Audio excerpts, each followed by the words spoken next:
नमस्कार साथियों, अभी हमने भगवान श्री केदारनाथ जी के दर्शन कर लिए हैं।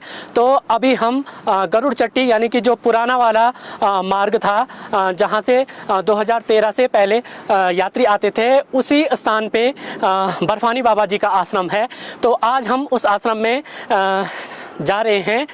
यह ऐसा आश्रम है जहाँ पे जितने भी भक्त लोग आते हैं और आस्था के साथ आते हैं, और उनको रहने के लिए यहाँ पे आश्रम है। काफ़ी अच्छी व्यवस्था मिलती है यहाँ पे रहने के लिए। और यहाँ पे वही भक्त लोग आते हैं जो श्रद्धा के साथ आते हैं और भगवान श्री केदारनाथ जी के दर्शन के लिए आते हैं। यदि उनको कोई भी परेशानी होती है तो यहाँ पे बाबा बर्फानी जी हैं। आज हम उन्हीं के आश्रम में जा रहे हैं, तो उन्हीं से वार्ता करेंगे। तो चलते हैं धीरे धीरे आगे और बाबा बर्फानी से आपको मिलाते हैं।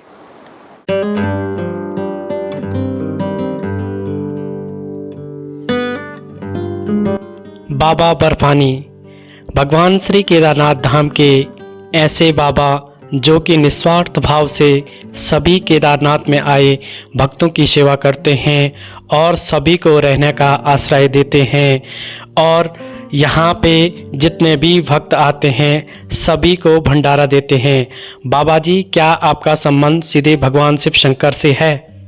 देखिए, हर आत्मा का उस परम सत्ता से कुछ न कुछ संबंध तो है, और जब तक यह बूंद उस समुद्र में नहीं मिल जाती तब तक वो किसी न किसी प्रकार से प्रयासरत रहेगी। वो तो है ही, होता ही है। और प्राकृतिक विषमताएं हैं लेकिन आध्यात्मिक सुगमता है। महाराज जी, आश्रम की क्या लिमिटेशन है?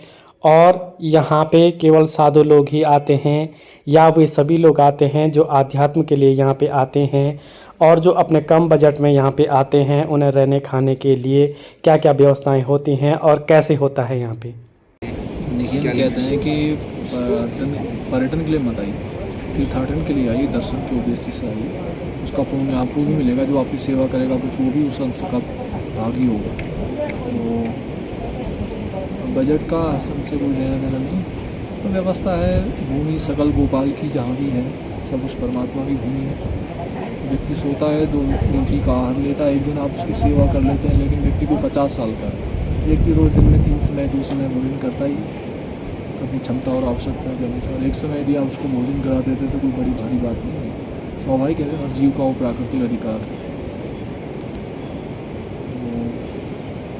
लिमिटेशन में कुछ ऐसा नहीं है। व्यक्ति अपनी साधनात्मक दृष्टिकोण से आए, साधना के लिए आए, सेवा के लिए आए, हमेशा ही स्वागत है।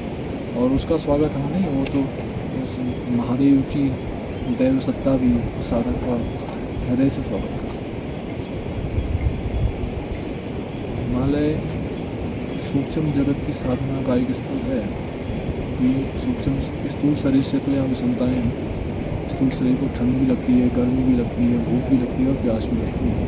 जब साधक सूक्ष्म शरीर में प्रवेश कर जाता है तो वह इन तापों से उस स्तर तक बच जाता है, या कहीं पूर्ण रूप से बच जाता है। कोई भी कार्य करना चाहिए और सेवा करनी भी चाहिए और करवानी भी चाहिए, तो अच्छी बात है। सद्विचार ग्रहण भी किया जाए, उसका अनुपालन भी हो, करवाया भी जाए, तो बहुत अच्छी बात है।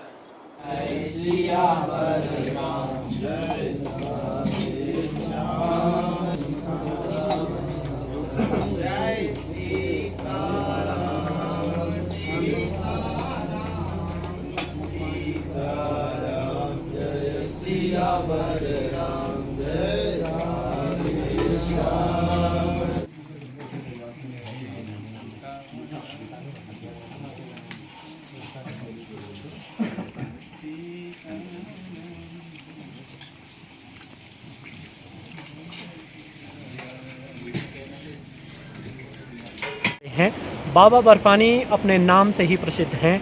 एक ऐसी सेवा कर रहे हैं जो केवल साधु की सेवा ही नहीं करते हैं, जो अन्य लोग होते हैं या अन्य यात्री आते हैं उनकी सेवा भी करते हैं। तो इनका जो आश्रम है वह सुबह से लेकर और शाम वक्त तक भक्तों की सेवा में लगा रहता है। तो चलते हैं सीधे बाबा के आश्रम में।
अभी हमने जो बाबा बर्फानी जी हैं उनके आश्रम का पूरा वीडियो आपको दिखाया है और यहाँ की सेवा, यहाँ का जो सेवा भाव है वो आपको कैसा लगा।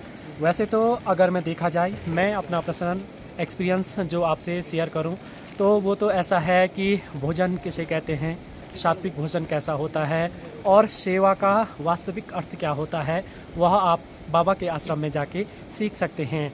इस पूरी सीरीज़ को बनाने का हमारा तात्पर्य है कि जितने भी लोग केदारनाथ की यात्रा के लिए आते हैं, अगर मैं उनके पास आश्रय बनी रहने के लिए नहीं होता है, खाने के लिए नहीं होता है, तो यहाँ पे हर प्रकार की सुविधाएं दी जाती हैं और सेवा भाव से दी जाती हैं।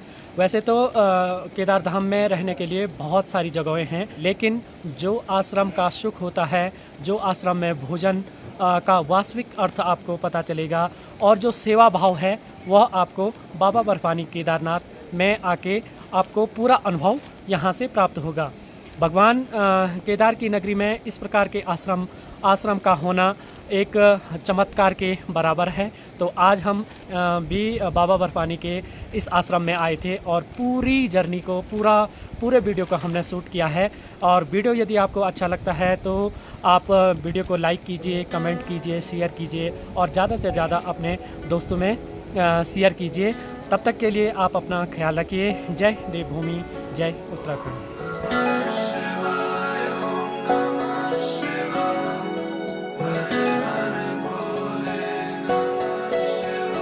ओम नमः शिवाय, ओम नमः शिवाय, हर हर भोले नमः शिवाय, नमः शिवाय, ओम नमः